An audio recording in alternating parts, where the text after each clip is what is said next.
Let me tell you a bit about us. My name's Eleanor, and I've been married to Thomas for many years. We've got 2 kids, Ava, our oldest, and James, the youngest. Living with us, you'd see right away how different the air is between them. I was a stay-at-home mom, see, 'cause Thomas did all right by us, made enough so I could focus on the kids. Mom, where's my blue notebook? I swear I left it right here.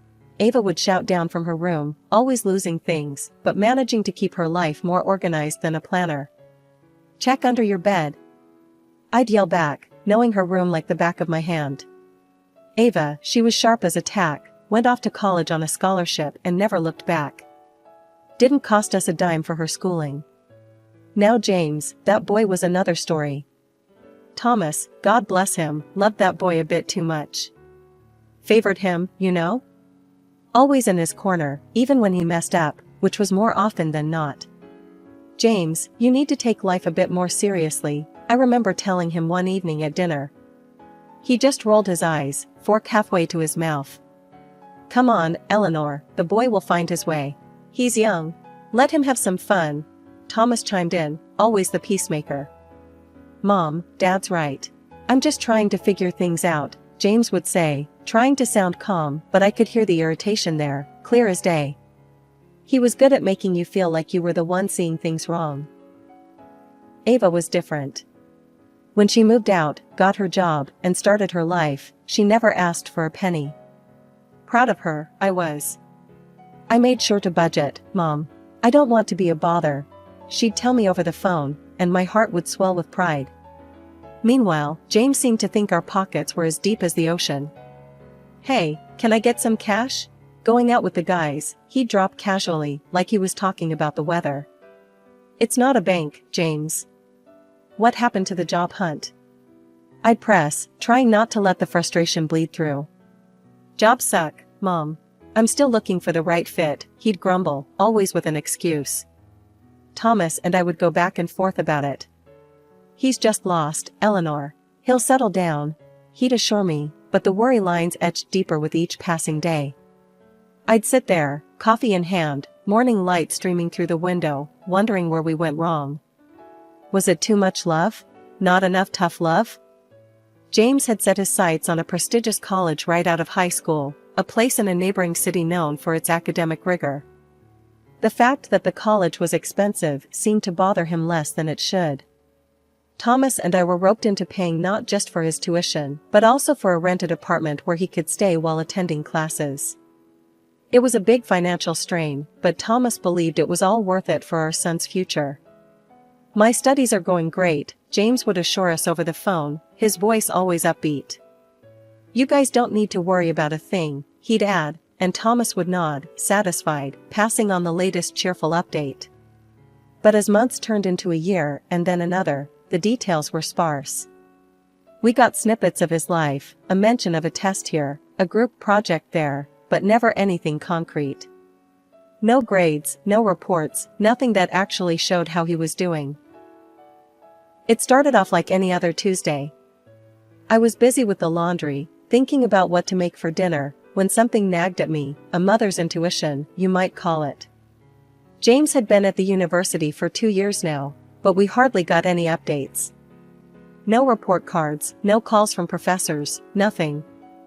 Just monthly calls asking for money. Thomas, don't you think it's odd? We never see any grades from James, I mentioned one evening while we were cleaning up after dinner. Thomas, always the optimist, just shrugged it off. He's probably just busy, Ellie. You know how college can be. The next morning, I drove down to the university. It was a nice place, all ivy-covered buildings, and young folks looking like they had their whole lives sorted out. I headed straight for the dean's office, to get the lowdown on how James was doing. Hi, I'm Eleanor, James Carter's mother. I'd like to hear about how he's doing, I said to the lady at the front desk. She typed something into her computer, frowned, and then typed some more. I'm sorry, Mrs. Carter, but it appears there's been a mistake. According to our records, James hasn't been enrolled here for the past 7 months. I felt like the floor dropped away from beneath me. What do you mean? Can you check again, please? She showed me the screen, and there it was in plain black and white. James had dropped out. Just like that. My heart was pounding as I thanked her and walked out, my mind racing all the way to James's apartment. When I got there, the place was a mess. Looked like the aftermath of a tornado. Beer cans, pizza boxes, clothes all over the place.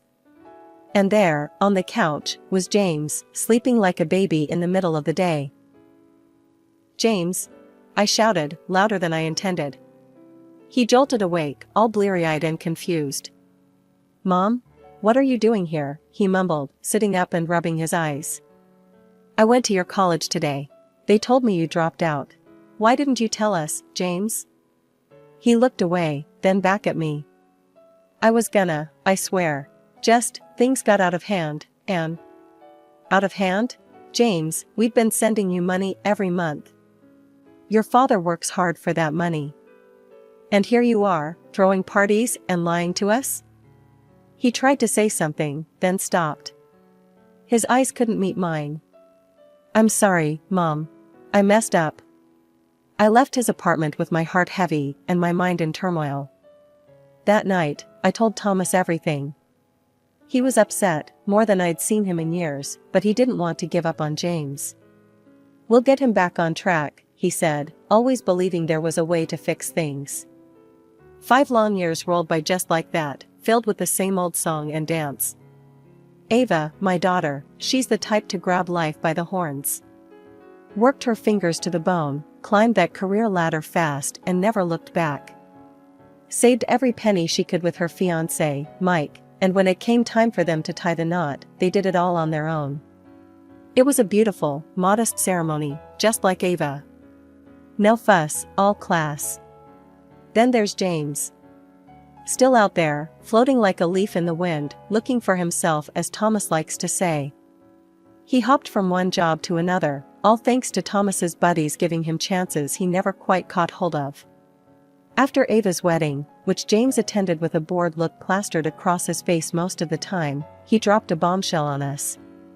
He was getting married too, and oh, you should have seen the girl he brought home. Lisa, her name was, and she was as sharp as a marble. Selfish? Sure.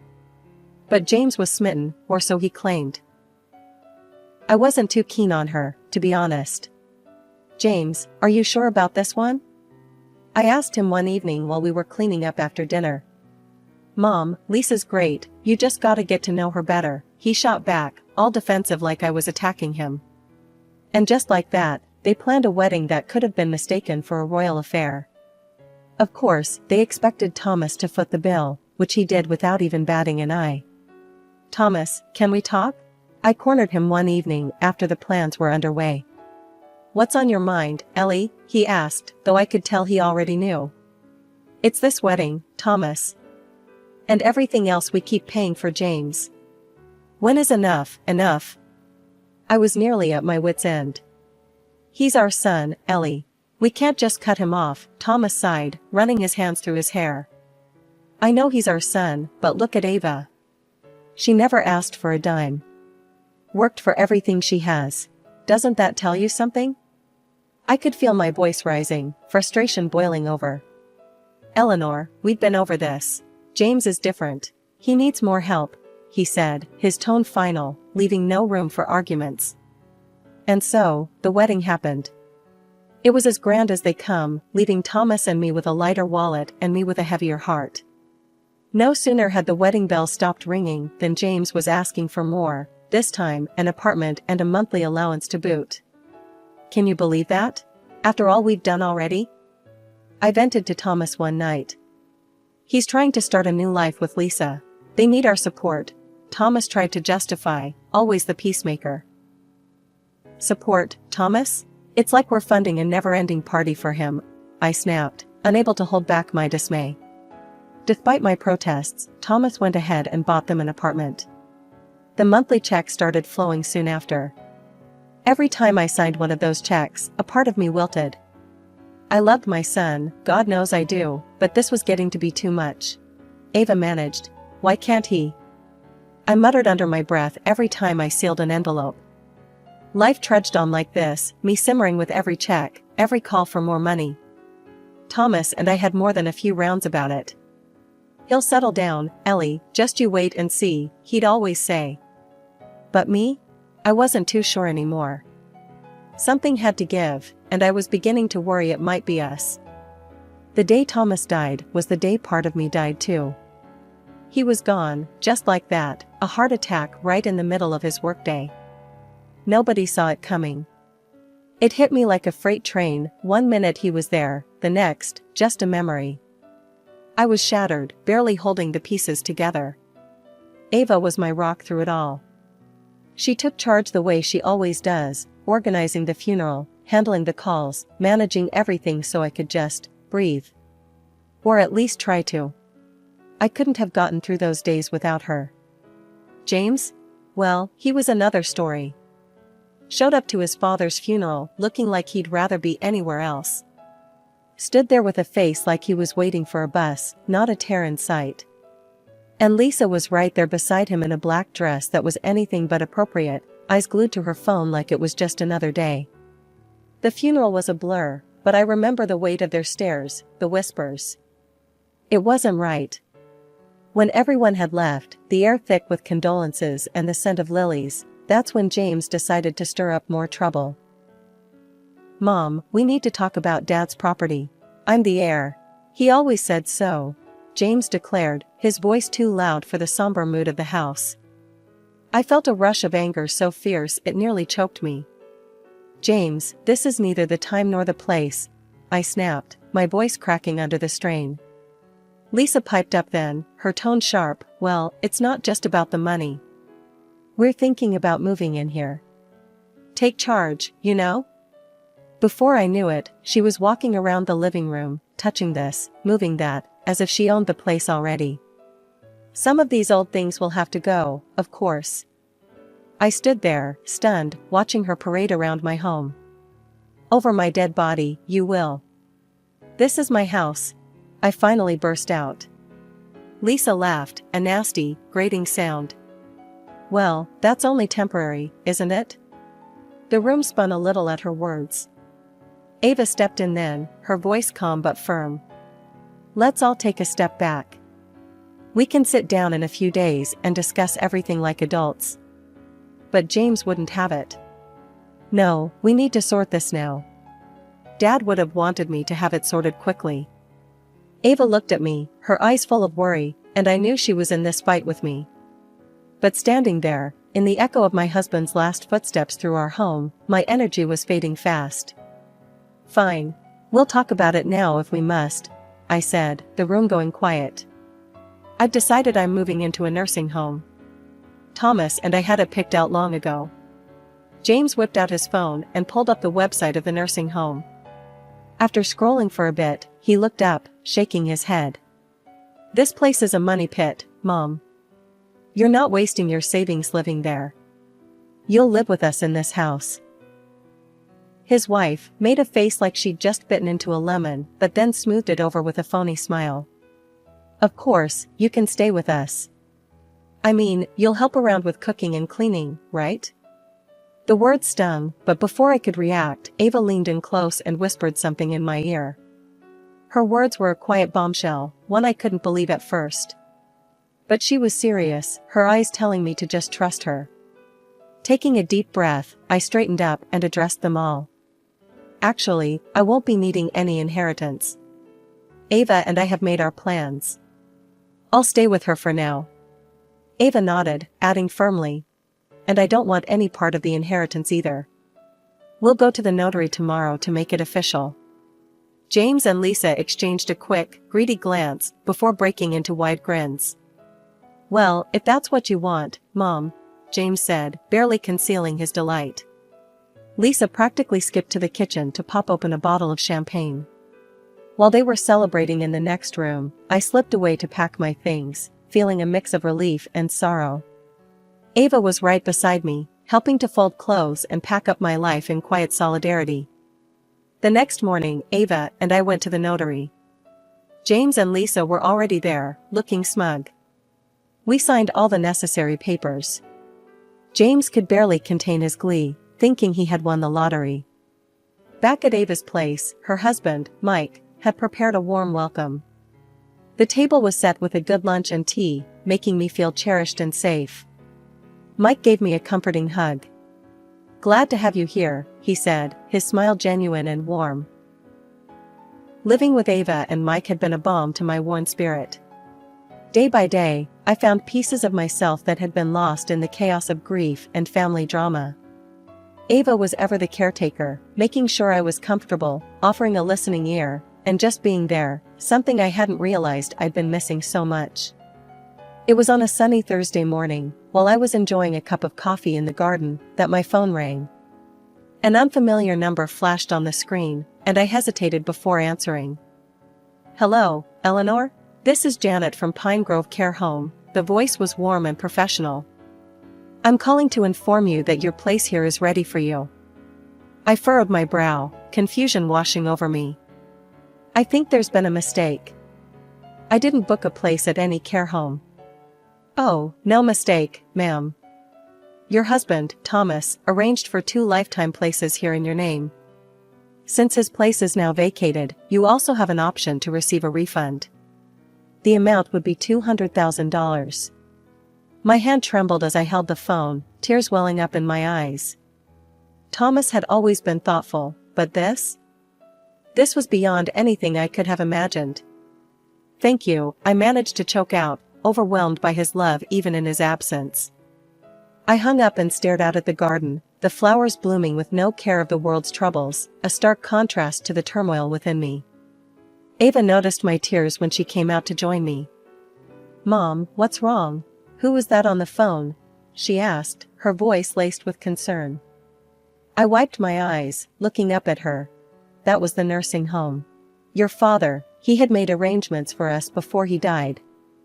There's enough money for me to decide what I want to do without worrying." Ava sat down next to me, taking my hand in hers. "That's amazing, Mom. But you know you don't have to go if you don't want to. You can stay here with us. We want you here." I squeezed her hand, grateful for her and Mike's generosity. "I know, darling. And I appreciate it more than words can say. But your father chose that place with care, thinking of our health and future. They have excellent medical facilities, and honestly, it might be the best place for me to be. I think he'd want me to use it." We spent the rest of the day looking into what Pine Grove had to offer. It was one of the best in the state, with top-notch care, beautiful grounds, and plenty of activities. It wasn't just a nursing home, it was a community where I could thrive, not just survive. "Looks like Dad really was thinking ahead," Ava remarked as we browsed through the photos of the facility online. "He always did, didn't he? Always making sure we were okay," I replied, a small smile creeping through the tears. We decided to visit Pine Grove the following week, to see everything in person and make the arrangements if everything felt right. As we planned, I felt a strange peace settling over me, the kind that had been elusive since Thomas passed. It was a crisp morning, and the air in Ava's house was filled with a mix of cardboard and anticipation as we packed my belongings. That's when the peace was shattered by James and Lisa barging in, papers in hand and fury in their eyes. "Mom, you've got to listen, this is serious." James was red-faced, waving documents like they were flags. I motioned for him to calm down. "James, take a breath and explain what's going on," I said, trying to keep the room from spinning into chaos. "It's Dad's loans, Mom. He took out loans for my wedding, the apartment, all secured against the house. And now, the bank wants their money." His voice was shrill, the panic clear in his eyes. Lisa chimed in, her voice shrill. "There's no money left, Eleanor. You and Ava played us. Now they want to take everything." I couldn't help but smile, not out of amusement, but because of the absurdity of it all. "Your father was a wise man, James. He invested in a nursing home for our future. Everything is in my name. As for the house, well, that's your inheritance now." James's face went from red to white. "You need to give up that nursing spot, give us the money. We need it to cover these debts." Lisa was nearly hysterical. I took out loans for my surgery to look good for James. You owe us that money to help. Ava stood beside me, her demeanor calm but firm. The debts aren't Mom's concern, James. She signed over the house to you. That was your choice. I looked at both of them, my voice steady. I think you should consider selling the apartment you got as a gift. It could cover your debts. No. We plan to rent it out, make some income. James spat back, his desperation palpable. I shrugged, feeling a weight lift as I finally let go of the burden. Well, that's your decision, James. But as for me, I'm done. The house, the debts, you wanted the inheritance, it's all yours now.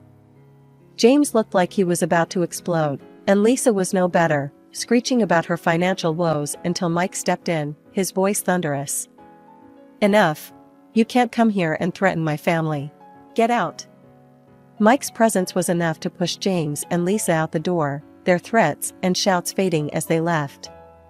Ava closed the door behind them, her hand resting on the knob for a moment as if to seal away the chaos. I let out a long breath, feeling the final ties of obligation fall away. Ava looked at me, a mixture of concern and relief in her eyes. Are you okay, Mom? I am, darling. More than okay, I assured her, feeling lighter than I had in years. I'm free of the house and the debts. Free of the constant demands. Your father's foresight gave me this freedom, and I'm going to enjoy it without guilt. We spent the rest of the day wrapping up my belongings, each item a memory, each box a step toward my new life.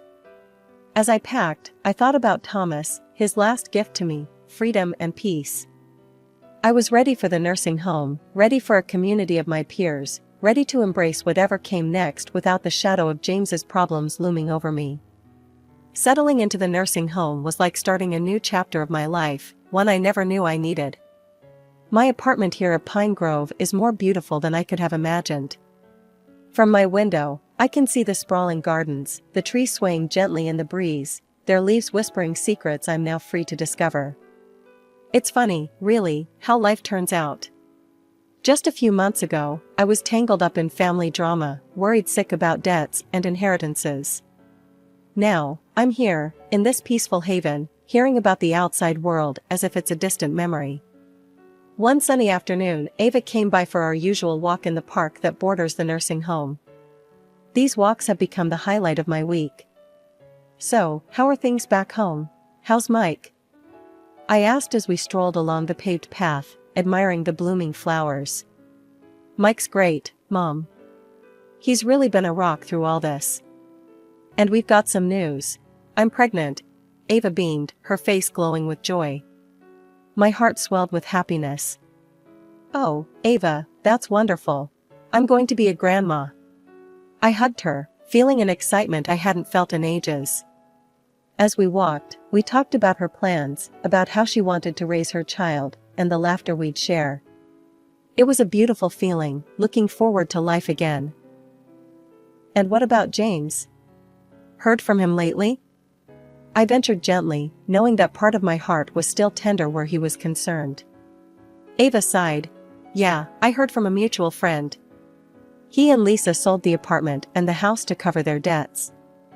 After everything was paid off, Lisa left him. Now he's living in a small rental and had to finally get a job.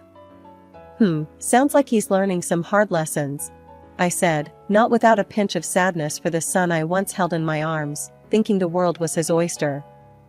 It's probably for the best, Mom. He's taking responsibility for himself now. It's what you always hoped for, right? Ava squeezed my hand as we paused to watch a pair of ducks glide across the pond. That's true, darling. I always did want him to stand on his own 2 feet. Maybe now he'll find his way, I replied, feeling a mix of relief and resignation. It was hard not to worry, but at least he was making his own path now. Ava changed the topic then, talking about the nursery she was planning, the colors and themes swirling in her creative mind. We laughed and planned, and for a while, I forgot all about the troubles of the past. Living in Pine Grove, I found a community that feels like family. We share stories, play games, and support each other. The staff here are wonderful, always making sure we're comfortable and cared for. It's more than I could have hoped for, and sometimes I catch myself wishing Thomas could see me now, happy, at peace, and about to be a grandmother.